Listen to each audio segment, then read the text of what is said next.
All right. Well, not a whole lot different than what we talked about after the game. Um, some good things, and then obviously some things to fix and improve. And as hard as we fought, obviously we, left some meat on the bone. And I'd say, uh, especially offensively and defensively, definitely things we could have done better to change the outcome. Kicking game was largely, a bunch of touchbacks and extra points and those kind of things. But we had some things we could have done better in both phases. Again, give them credit. They did a good job and made a couple more plays than we did. Josh, when you look at the defense, not to play the blame game, there's a lot of missed draft picks here over the last few years, and it's pretty evident. When you realistically look at your defense, how long do you think it can take for it to get to the level that you need it to be at?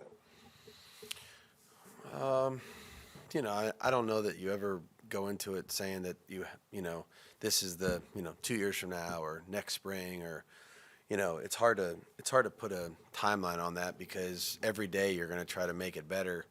Whether you're coaching the players that are here to try to improve them positionally, individually, or you're trying to identify ways that you could improve the roster either from the bottom or from the top. And so.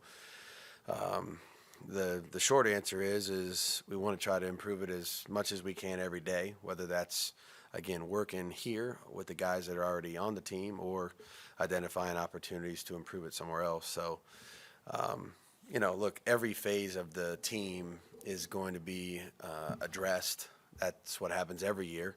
So, defensively, do we have some things we want to try to improve? No question.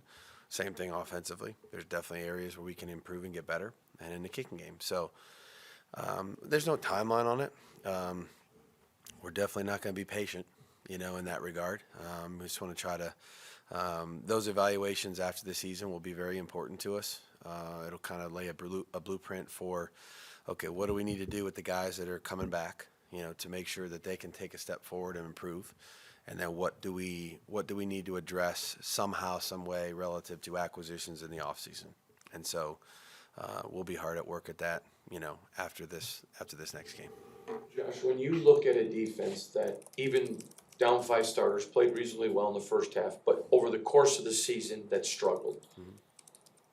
I know that they're Patrick's guys and he coaches them, but he can only coach what he has. How much of the criticism do you think has been unfair for Patrick because he's only coaching what he has? Yeah, I mean, to me, I don't even know. I'm not really in touch with all the outside criticism, and that's not a knock on anybody who has an opinion either. I see what Pat does every day. I see what our staff does every day. I see what our players do every day. And look, football is a team game, and you're never going to have, not each man on the team is not going to be created equally.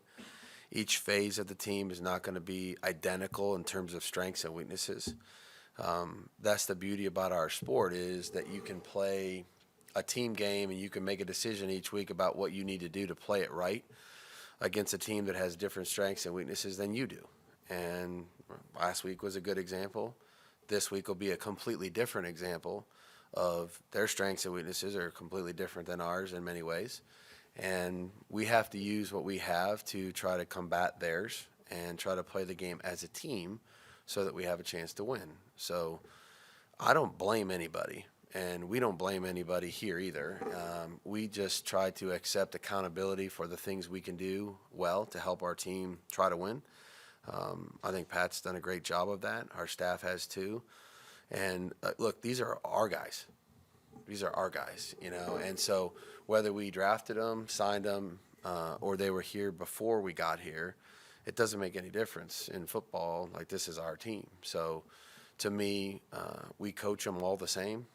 We don't look at, how they ended up here. That's not what we're judging. What we're judging is what they do on a day-to-day basis. And our job is to try to help them improve. And in many cases, I think especially some of our younger players have really showed some progress throughout the course of the season. We've played a ton of players on defense. That's an exciting thing as we move forward. I know not everybody's excited about that at the moment, but that's a good thing for as we progress here. But I think, look, any blame, I mean, like I said, we all share it. It starts with me. Josh, you guys are currently slated to have a pretty high pick early in the first round next year. Last year, I know it was a little bit of a weird draft because you guys obviously made the trade for Devontae and didn't have much draft capital. But how much does it change your approach going into the offseason when you have so many resources at the moment going into the draft? Yeah, I mean, it obviously, there was a certain number of players that we probably knew last year going into the draft that we were going to have a hard time accessing. Just being, factual. You're looking at the board and, you don't know, the guys that you think like, okay, are they going to go in the 40s, 50s, or 60s? You're not sure, but you might have a shot at them maybe if they fall a little bit. There were certainly guys that you pretty much had a great idea that they were going to be gone, in the, first 30, 35, 40 picks. And we did them all. We evaluated them all. Like I said, there's a long-term benefit to doing that too, because, players go on to second and third contracts and, it's the right thing to do your due diligence on that. So we did that, but I would say this year, we'll, obviously there's going to be a different element, a different, feeling as we go into that part of the year, because there's going to be a number of players now that who the hell knows how the first so many picks go, and you just got to be ready to go, and hopefully add a bunch of good players to your football team. So the other thing that obviously could happen, and I'm not sitting here prognosticating anything, so please don't write anything about this. Like you when you have things, you have more, you could move back. You know what I mean? There's all those things that you could do too that we really didn't have as much of an opportunity to do with where we were slated to pick first last year too. So there's a lot of different things that'll probably come up and take place between now and then. That Dave obviously is already hard at work on a lot of different things, but when you pick, early in each round, and you have a pick in every round, that obviously changes the draft relative to what we had last year. Defensively, how important is it to have guys that not only just do their job but are expecting to make plays? Come up with the ball when it's in the air. Yeah, I mean it's important. Q. There's no real shortcut to. It's you can teach certain things, and you can teach techniques. You can try to create good habits, which that's what we do every day at practice. That's what we're trying to get our guys to understand and learn, so that you actually, when you're in the middle of the game, you act subconsciously. You're not thinking about it. Let me try to punch the ball out. You're just doing it because that's something that you have now learned and is part of who you are, part of your game.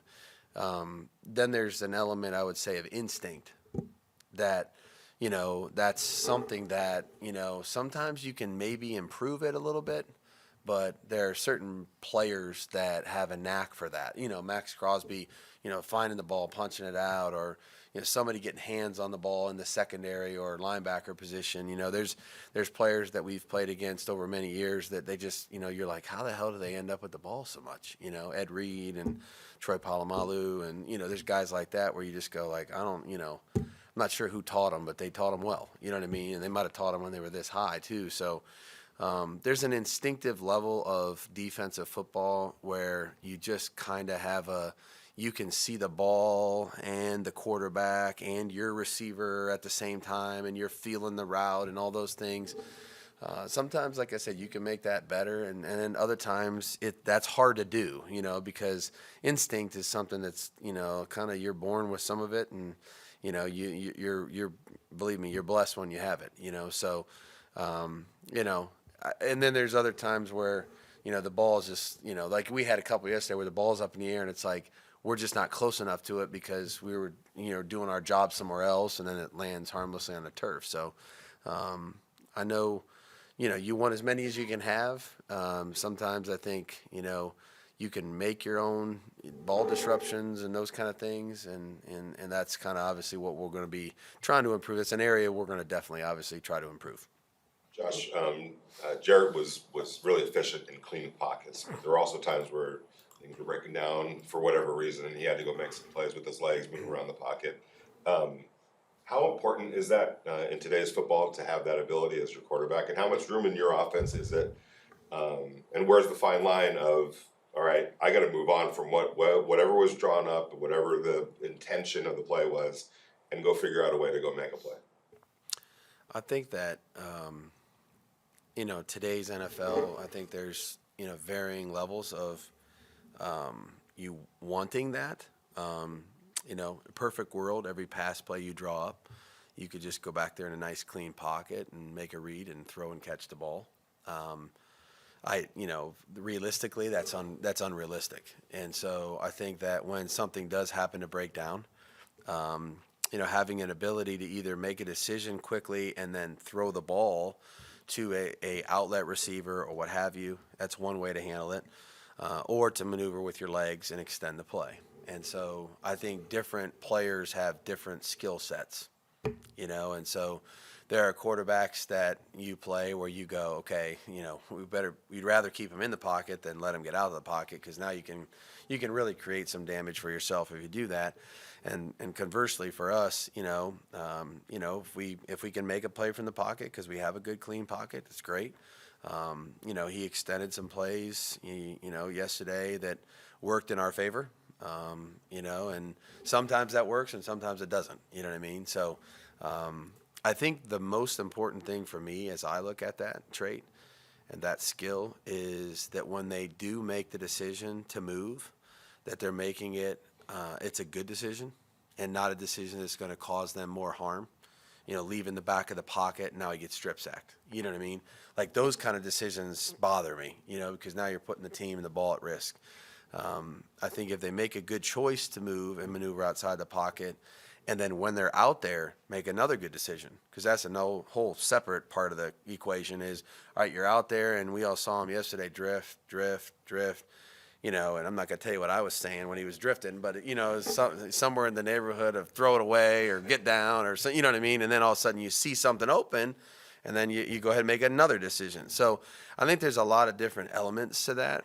It's not just, run out of the pocket and then it's over. It's make a good decision about whether you should or shouldn't leave. And then once you're out there, you got to also make another good choice about what to do with the football, because we see them all the time in games every weekend where somebody maneuvers, gets outside the pocket, and then makes a bad decision, throws it back across the field, and it's an interception. You go, oh man, no, that's not what we want to do. So there's a lot that goes into that, and not the least of which is what you saw Devontae do.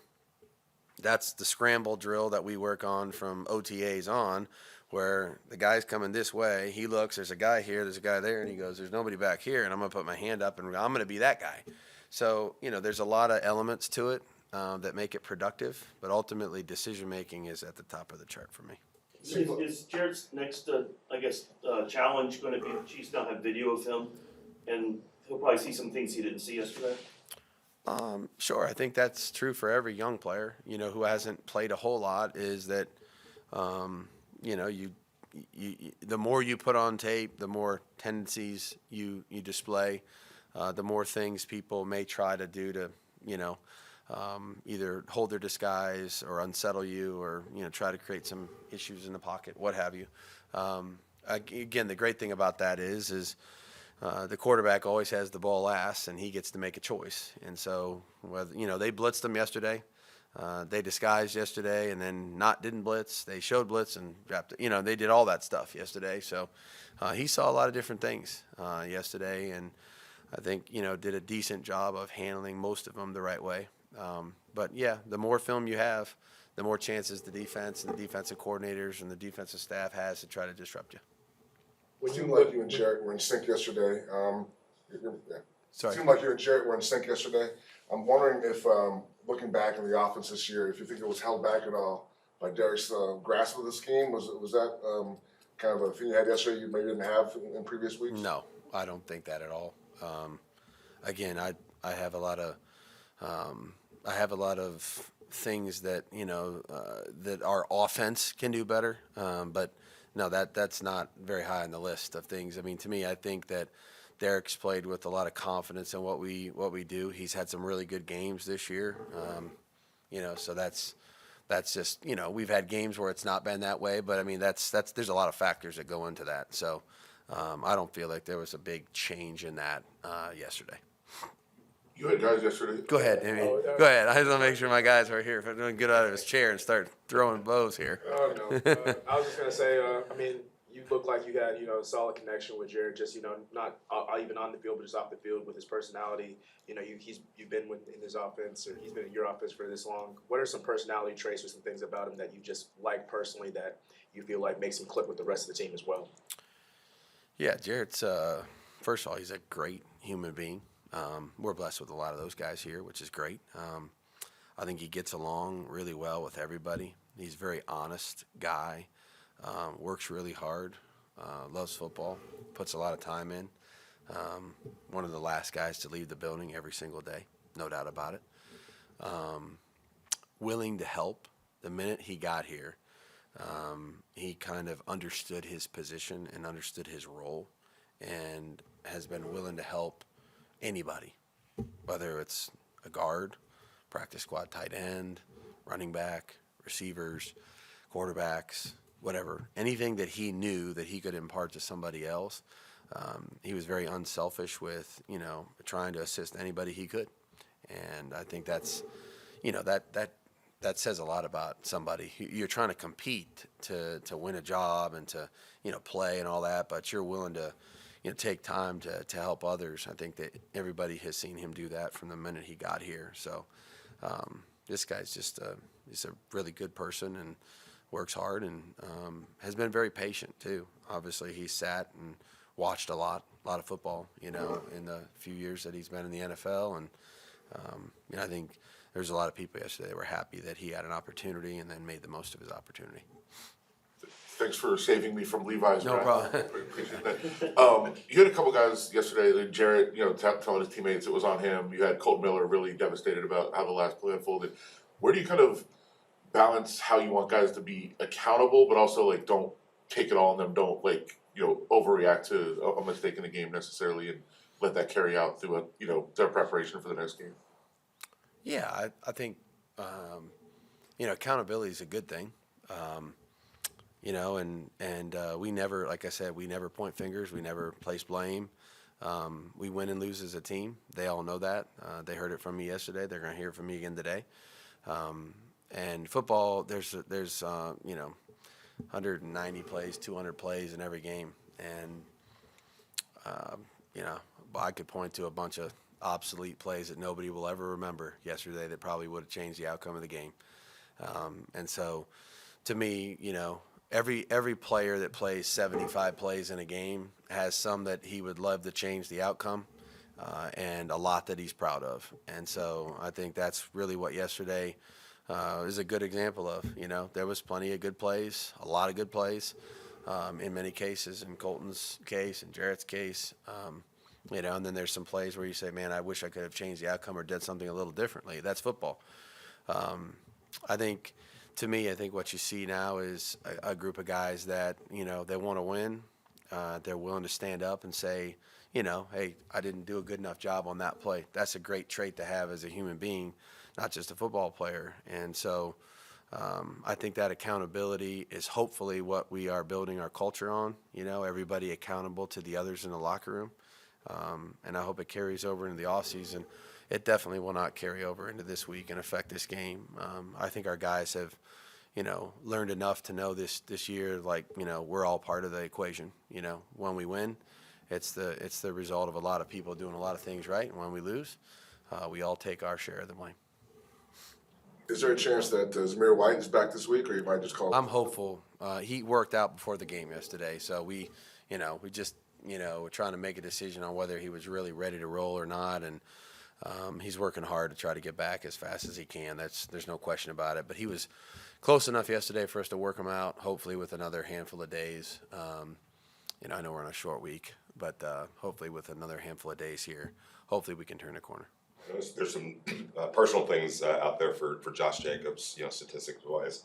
He got banged up a few times yesterday. Is that something where you got to kind of look at and weigh what's the right thing to do or the prudent thing to do? Yes.